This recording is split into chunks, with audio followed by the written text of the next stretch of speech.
It is time to take a look at my new headphone amplifier, the ARC Mk2. Without activation, you can't change your desktop wallpaper.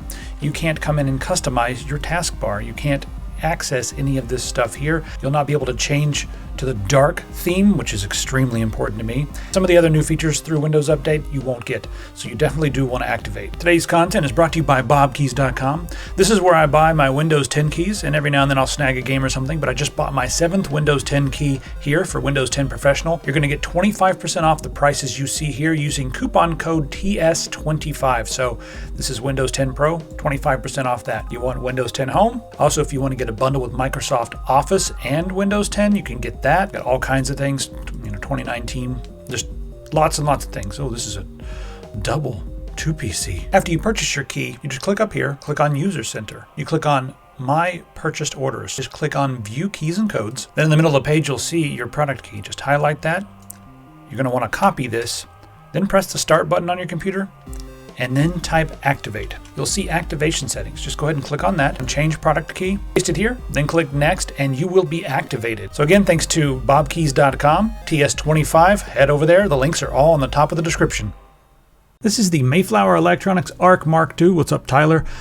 And Tyler and I sat down and talked about the ARC Mark 1. It wasn't called the Mark 1, it was just the ARC, the RO Resonance Cascade, I think it was.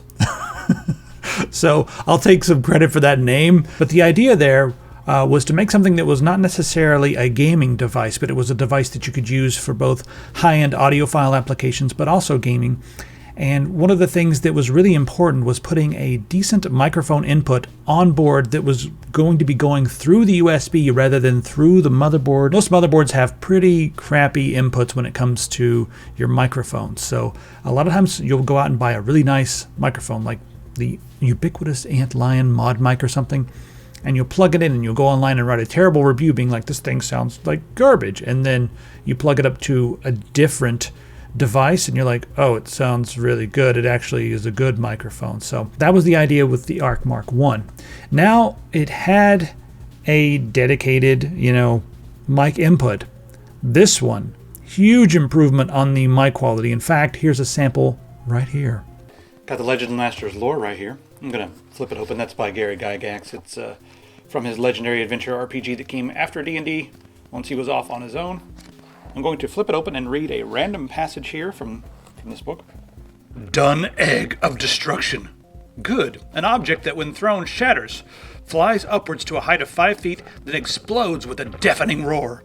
Any hearing subject within a 15-foot radius is temporarily deafened and unable to hear anything from 5 to 8 ABCs. Of principal note is the concussion and harm inflicted thereafter. All right, so that was a little excerpt from the Legend Masters lore, and it's a pretty good test of the microphone. I've got the microphone plugged straight into the front of the ARC Mark II. Heard a few little bumps in there. That was because I accidentally had to adjust the mic because it was bumping into my chin. But yeah, I want to leave that in there so you can hear how it sounds when you touch the mic. There's more power going to that microphone input, a little bit more gain and everything. And that's the biggest improvement, in my opinion, from the ARC Mark 1 to the ARC Mark II. Does it justify the $269 price?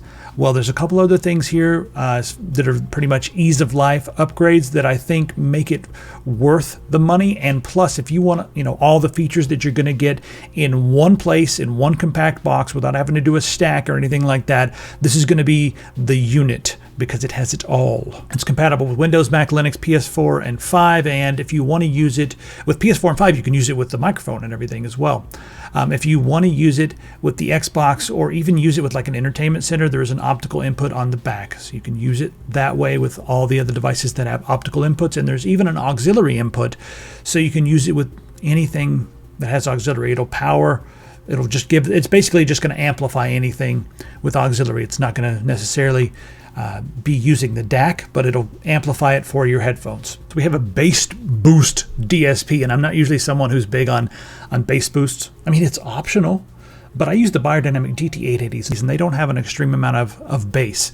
They're pretty neutral. Some people call them airy. I don't know what the hell that means. And I also really love the Sony MDR 7506 headphones, and both of those are just a lot of treble and not a lot of bass, but I guess they're considered very neutral, and I like them for mixing and stuff like that. But when it comes to listening to music and stuff, or even playing a game, if you want a little extra kick, it's the bass DSP is done right. It's not like an extra bunch of just like a super low end rumble.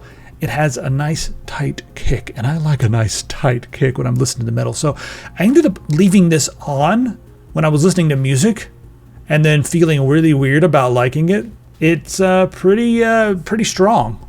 So just know that if you have headphones that are made for bass, you're probably going to want to leave this off. So in your Odysseys, you'll be just fine with this turned off. The digital volume control. And then we have a switchable output. That's the other button. You see there's 2 buttons on the front of this thing?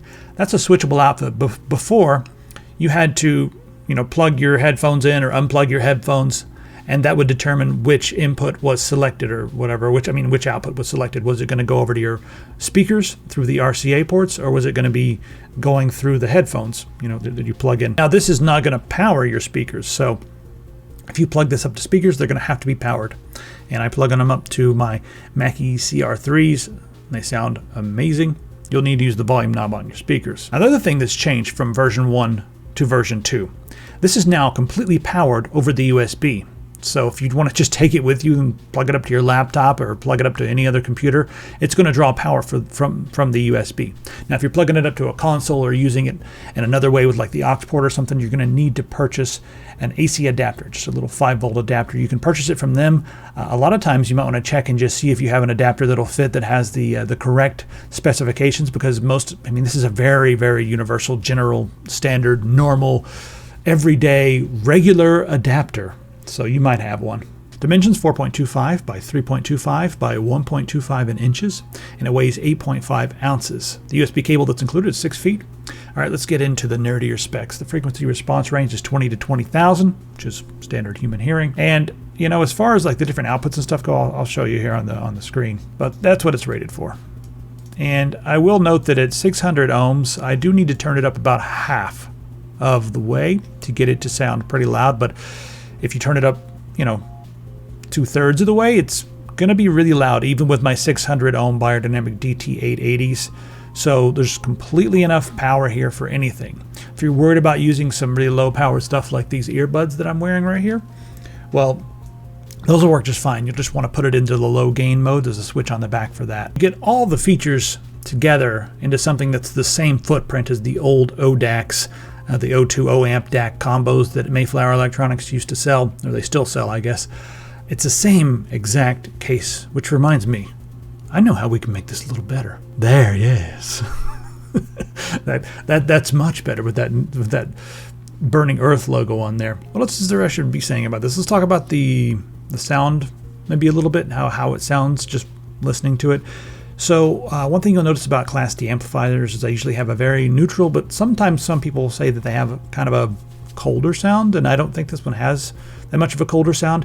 If you're going from, like when I went from my motherboard, I had it plugged up to my motherboard just listening, because I do have amplified outputs on my motherboard. When I plugged it into the ARC 2, it's kind of like putting on a pair of glasses, but for your ears.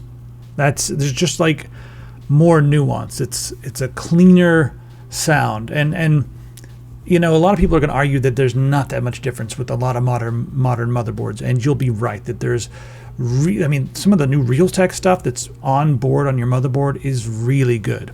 The specs on this are probably going to be a tiny bit better, 24-bit 96 kilohertz with the 2 channels, but it's just when you have like the higher ohm or the higher resistance headphones like I do, being able to plug it in and just getting that little bit of extra power is like, oh yes. Even at the slightly lower volumes, it's just these things have a lot of resistance, and if you're using 250 ohm or 600 ohm headphones, then yeah, you're probably going to want something like this. If you're using 32 ohm headphones and you have a decent microphone input, then maybe not.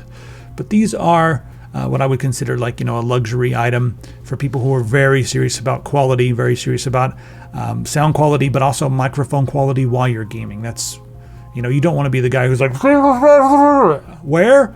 He put the bomb. Like, you don't know, like, who planted the bomb? So you don't want to be that guy. We all know that guy. It's always in Counter-Strike where someone is using a potato as a microphone. Always. Why is that? So this does have the, I guess, typical high-quality Class D headphone amplifier sound, but it's not as analytical or cold as some. It just feels slightly nicer and warmer, in my opinion. But it's what I use. This is my amplifier. I love it. So I'm going to give it an endorsement, obviously, and plus I'm biased. I mean, come on.